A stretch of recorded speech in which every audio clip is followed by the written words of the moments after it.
Okay, I'm Roddy Wimble, and this is my video commentary for all our promo videos. The first one is Film for the Future, which was obviously the first video we'd ever made. I mean, I'd tried to make a video once at film school, badly. It's a bit of an art form, which I realised over the years. It definitely needs kind of a person manning it, you know, that knows what he's talking about. Like a director that's kind of got a bit of inspiration. Otherwise it can be kind of boring, very boring to look at.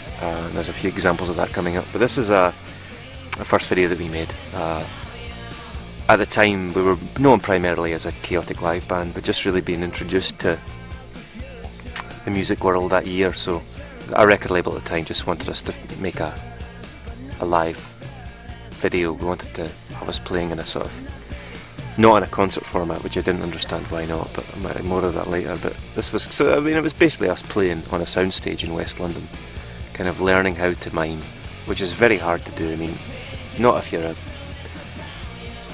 sort of showman or a acting experience or something, but we were kind of awkward kind of indie rockers, I suppose, that weren't really sure about what we're supposed to be doing. Because obviously there's nothing, no one's playing, there's no sound coming from any of the instruments. It's like a PA system playing the song. We had to have it turned up so loud as well, just to kind of drown out our kind of insecurities.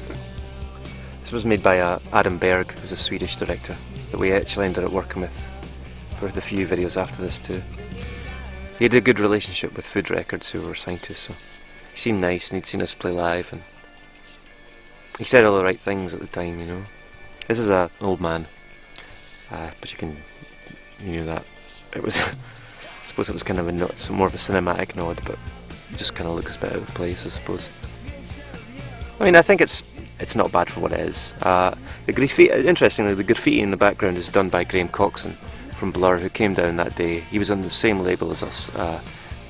We got to know him a wee bit, and he came down to, I suppose, to offer a bit of moral support, but also he's a very good artist, so he did created the graffiti and they filmed them do it and then sort of sped it up, so that's what always appears around us. But unfortunately they added this really weird sort of breeze block kind of effect in post-production, which kind of ruined all Graham's artwork. So but the only person to blame is post-production. I mean, looking back on this, and this is not something I do very often, I think there's a certain charm to it, you know. We're trying hard to make people know that we, you know, are an energetic kind of rock band. But Colin, he looks like doesn't have a neck.